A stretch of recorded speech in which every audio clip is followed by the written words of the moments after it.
The honourable member for Calgary-Midnapore. Merci, Monsieur le Président. C'est un honneur pour moi me lever pour s'adresser à ce projet de loi important au nom de mon commettant. Et en tant que député depuis 19 ans ici, je peux vous dire qu'à plusieurs reprises, j'ai eu l'occasion de consulter mes commettants, mes électeurs à cet égard, et ils s'inquiètent énormément de ce que nous faisons ici aujourd'hui. Let me begin, Mr. Speaker, by amplifying comments we just heard about the unfortunate application of the guillotine of time allocation and shutting down debate at second reading of this hugely consequential bill. As I said in this place an hour ago, I understand, Mr. Speaker, that from time to time governments must use time allocation in this Parliament to ensure to address critical urgent issues, back-to-work legislation, national emergencies, and to prevent opposition filibusters from unreasonably stalling a government's legislative agenda. I understand that, but this is a different kind of issue. This issue is different in kind and not in degree from those normal prudential matters with which this House normally deals.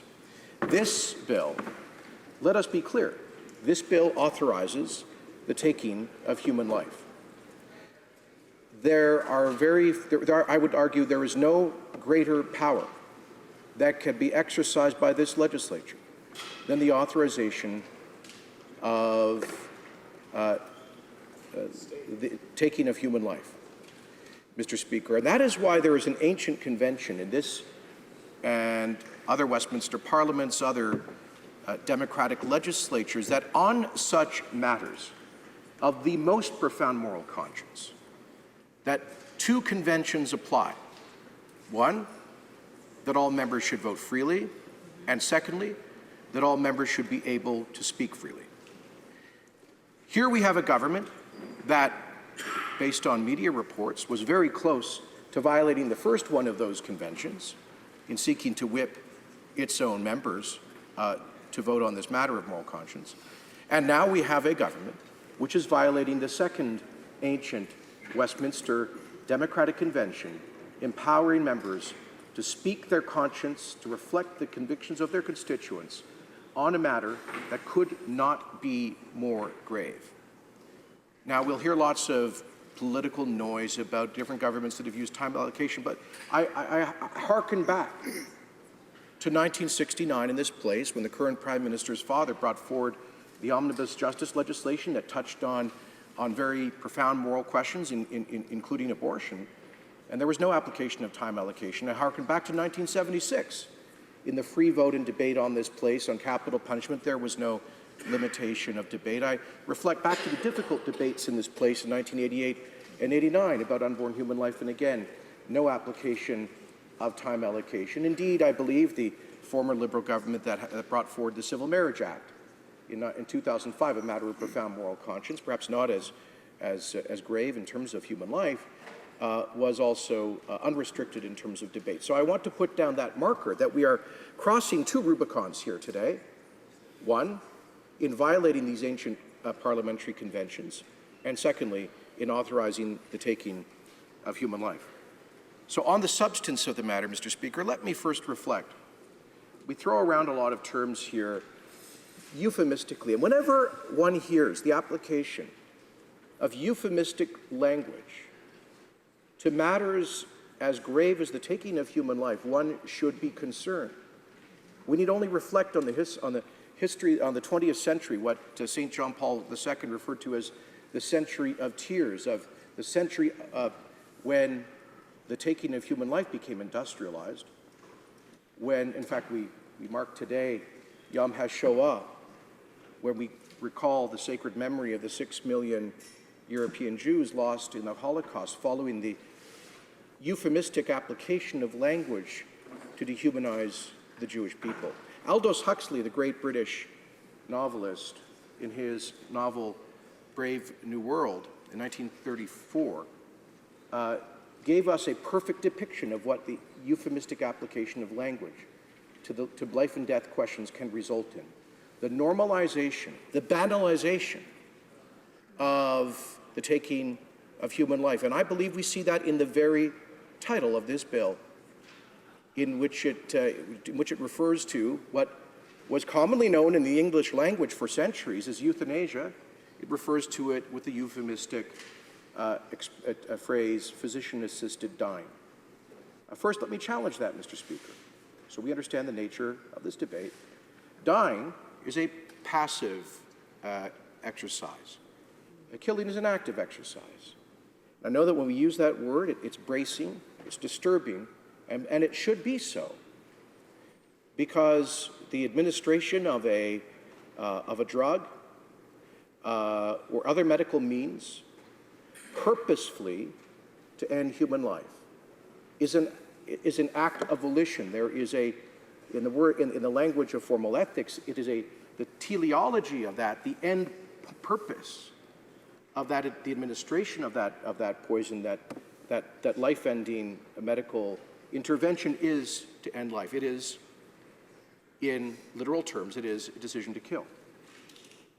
But that is radically different in kind, Mr. Speaker, from assisting people in dying, which palliative care practitioners do with great dignity every single day. And let us not begin this debate in confusing these two radically different moral concepts. Mr. Speaker, when I was in university in San Francisco nearly 30 years ago, I volunteered occasionally at a hospice established by Mother Teresa's Missionaries of Charity, primarily to assist men dying from complications as a result of HIV and AIDS. And I saw the incredible compassion, authentic compassion, demonstrated by those women and palliative care practitioners in assisting in the death of those individuals. And Mr. Speaker, they were not seeking to hasten death. They were not seeking to end the lives of those in their care. They were seeking to comfort them. We often, to address another euphemistic abuse of language, we often hear the term compassion thrown about here. I believe we all want to be compassionate. We all want to empathize for those facing pain at the end of their lives, obviously. But that same Mother Teresa who established that hospice and dozens of others around the world reminded us that the etymological root of the word compassion comes from the Latin words cum and passio, to suffer with. Mr. Speaker, I would argue that presenting people with the idea of ending their lives is not to suffer with them, as palliative care practitioners and compassionate family members do every day, and we must stand by them. In legislation, in programs, provinces must, through their healthcare programs, and if one good can come from this debate, I hope it will be a radical improvement in the entire field of palliative care. But I fear, Mr. Speaker, we have heard from palliative care practitioners, from physicians, who are so concerned by the implications of this bill that they are prepared to withdraw from the field of palliative care. So I would ask us to proceed with great caution, which indeed reflects the ancient moral consensus of at least Western civilization, dating all the way back to the 5th century BC, when in the Hippocratic Oath, Hippocrates said that I will use treatment to help the sick according to my ability and judgment, but never with a view to injury and wrongdoing. Neither will I administer a poison to anybody when asked to do so, nor will I suggest such a course. Mr. Speaker, there is great wisdom in that oath that had been taken by physicians for millennia in the Western tradition. I submit that we should not lightly disregard that great received wisdom, and I am profoundly concerned that the exceptions to the exceptions found in this legislation are radically inadequate to ensure a proper protection of the vulnerable, to ensure authentic compassion, and to ensure that we really do aid people in dying rather than presenting them with the slippery soap of killing.